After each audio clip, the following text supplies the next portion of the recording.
अरविंद केजरीवाल अनपढ़ नहीं है, जाहिल नहीं है, पढ़े लिखे हैं। रेवेन्यू डिपार्टमेंट में एक पद पर काम कर चुके हैं। उनको कानून की समझ है और ये भी समझ है कि अगर आप कानून का सम्मान नहीं करते हैं, तो आप पर किस तरह की मुसीबतें आ सकती हैं। इसके बावजूद अगर ईडी के 5 समन आने के बावजूद वो ईडी के सामने पूछताछ के लिए उपस्थित नहीं हो रहे हैं, तो इसके पीछे की जो मानसिकता है, जो रणनीति है, जो उन्होंने सोचा है, वो क्या है? अभी 2 दिन पहले झारखंड के मुख्यमंत्री हेमंत सोरेन को ईडी ने गिरफ्तार किया है और ये उनसे दूसरी बार पूछताछ हुई थी। एक बार पहले हुई थी, 8वें समन पर हुई थी। तब करीब 8.5 घंटे उनके अपने सीएम आवास में पूछताछ हुई थी।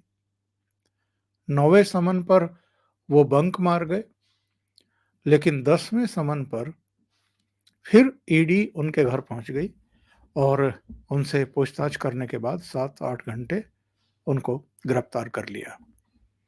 अब वो न्यायिक हिरासत में यानी जेल में हैं।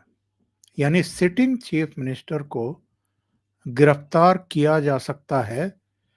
ये केंद्र की तरफ से भी और ईडी की तरफ से भी अरविंद केजरीवाल और उनके संगी साथियों को बहुत स्पष्ट और कड़ा संदेश था।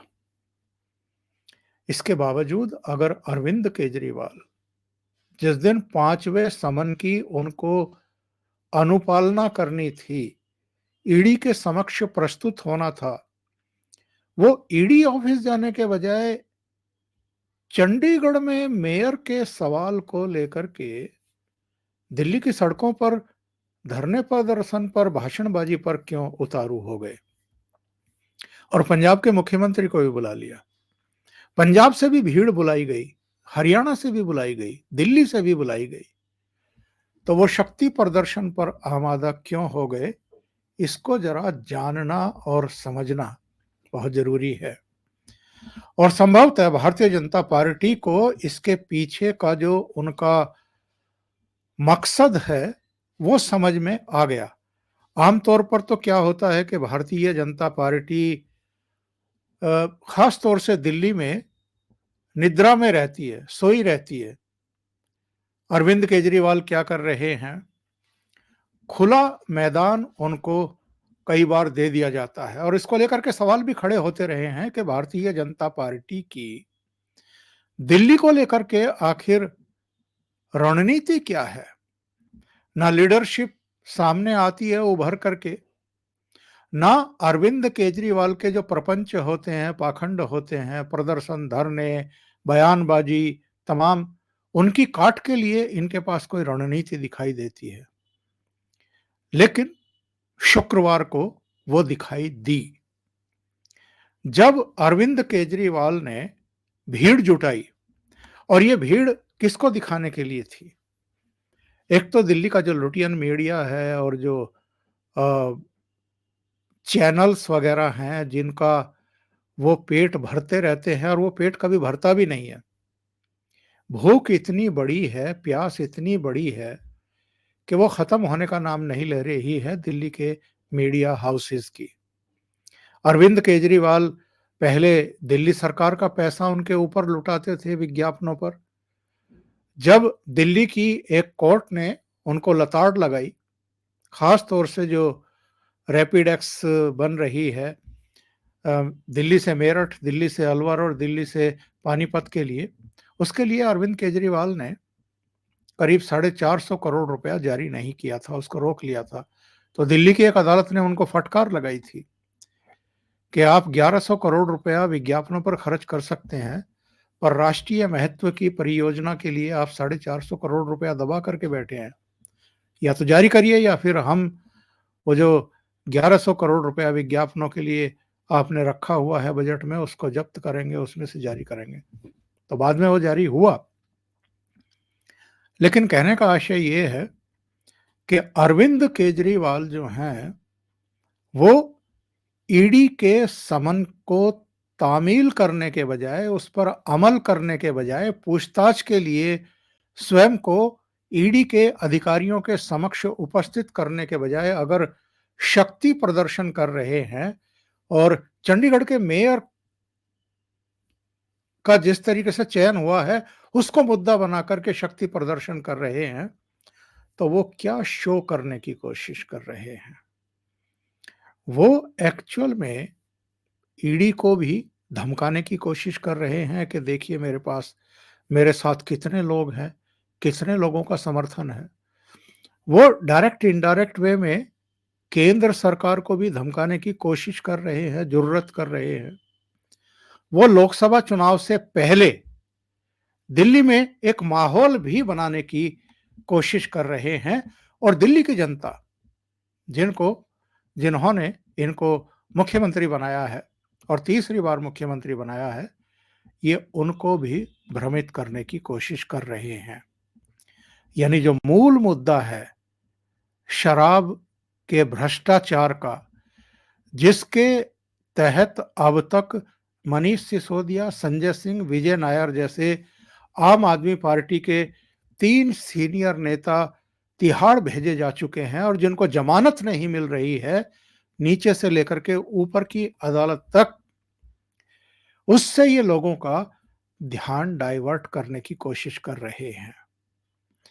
और ये बात तो शुरू से कहते आए हैं, राजनीतिक बदले की भावना से ये सब किया जा रहा है। आज का जरा नजारा देखिए, भारतीय जनता पार्टी ने जिस तरीके से भीड़ जुटाई है, ये अरविंद केजरीवाल की जो टैक्टिस थी कि मैं पंजाब से, हरियाणा से, दिल्ली से लोगों की भीड़ जुटाऊं और ये साबित करूं कि साहब दिल्ली की जनता मेरे साथ है, पब्लिक मेरे साथ है, उसकी काट के लिए भारतीय जनता पार्टी ने भी आज भीड़ जुटाई और इनको जवाब दे दिया। भारतीय जनता पार्टी गली गली में शोर है, गली गली में शोर है। बहुत बहुत धन्यवाद। बोले भारत माता की, भारत माता की, भारत माता की। वंदे वंदे वंदे वंदे। चोर है भाई, चोर है, चोर है भाई, चोर है। अब तो ये स्पष्ट है, अब तो ये स्पष्ट है। केजरीवाल इस्तीफा दो, केजरीवाल इस्तीफा दो।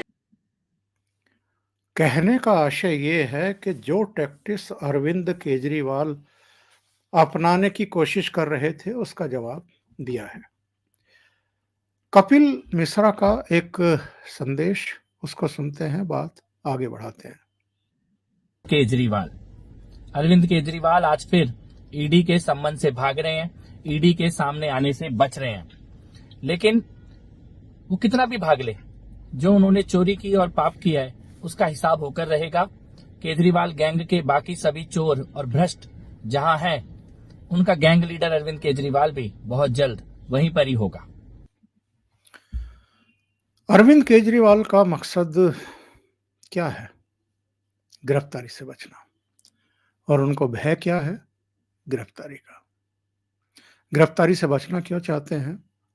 ईडी के सवालों का जवाब देने के लिए उसके समन की बार बार अनदेखी क्यों कर रहे हैं? बार बार ये बयान क्यों दे रहे हैं, दिलवा रहे हैं अपने प्रवक्ताओं से कि साहब ये गैर कानूनी है? इसमें ये नहीं बताया गया कि मैं आरोपी हूं, गवाह हूं, क्या हूं।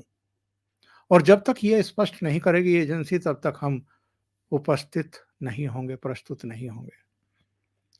अक्टूबर में पहला समन जारी किया गया था, फिर नवंबर में भी, दिसंबर में भी, जनवरी, अब फरवरी आ गई है।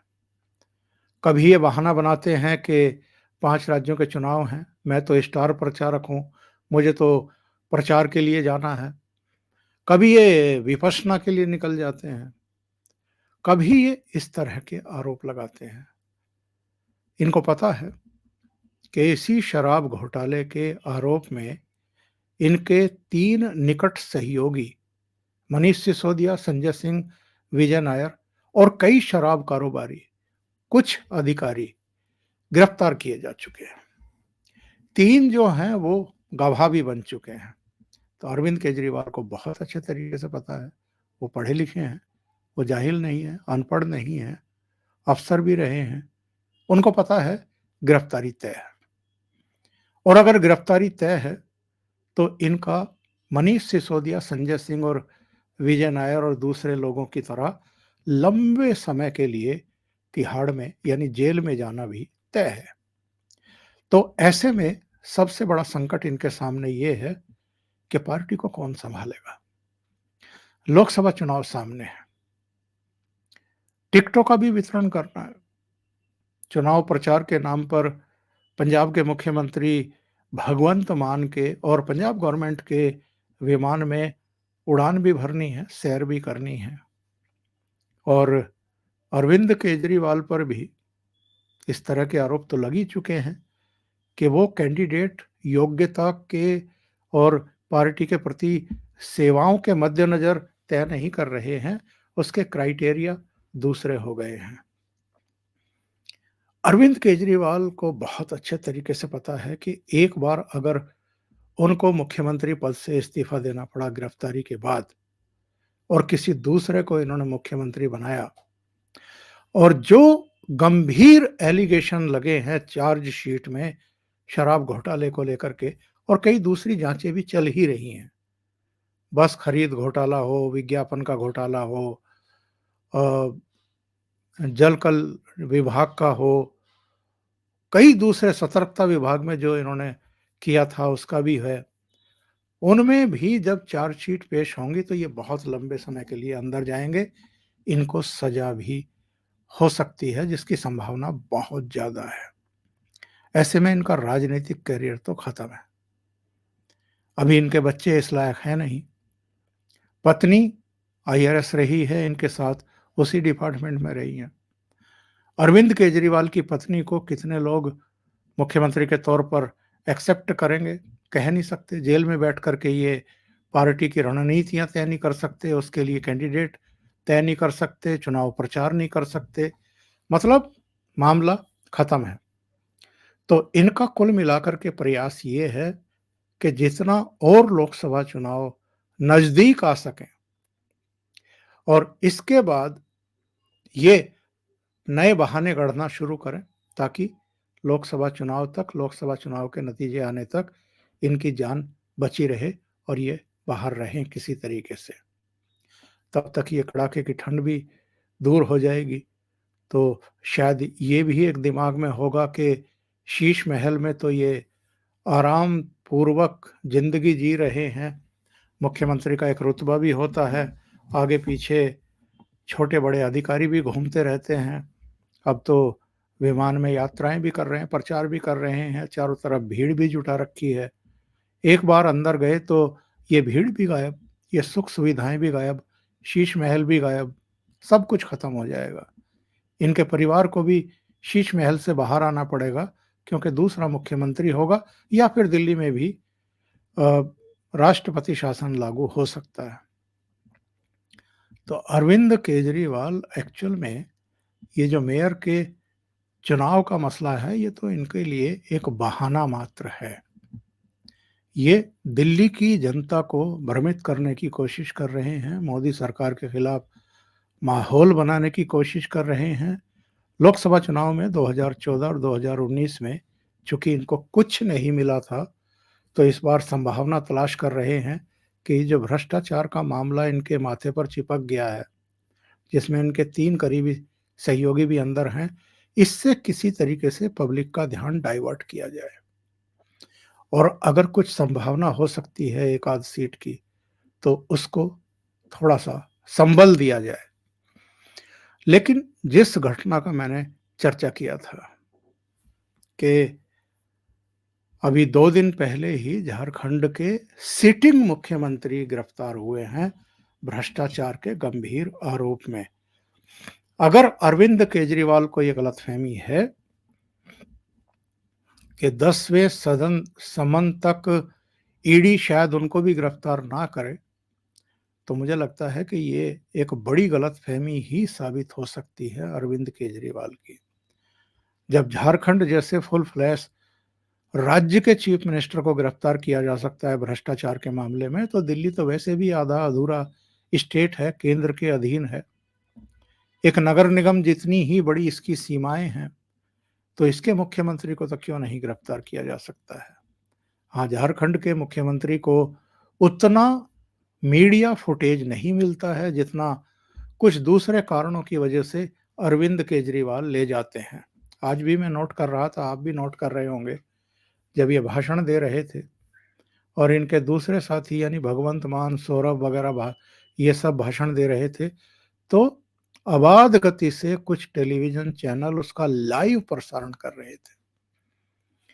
किसी व्यक्ति पर, किसी पार्टी पर इतने गंभीर एलिगेशन हैं भ्रष्टाचार के, फिर भी अगर टेलीविजन चैनल अबाध गति से सजीव प्रसारण करते हैं इनके कहे का, इनके भाषणों का, तो आप अंदाजा लगाइए कि मीडिया को किस तरीके से इन्होंने मैनेज किया हुआ है। लेकिन क्या आपको लगता है कि अरविंद केजरीवाल लोकसभा चुनाव तक या परिणाम आने तक बाहर रहेंगे, या सेंट्रल गवर्नमेंट इनको बाहर रहने देगी, या ईडी इन पर बस समन की बारिश करती रहेगी और कभी इनको गिरफ्तार नहीं करेगी?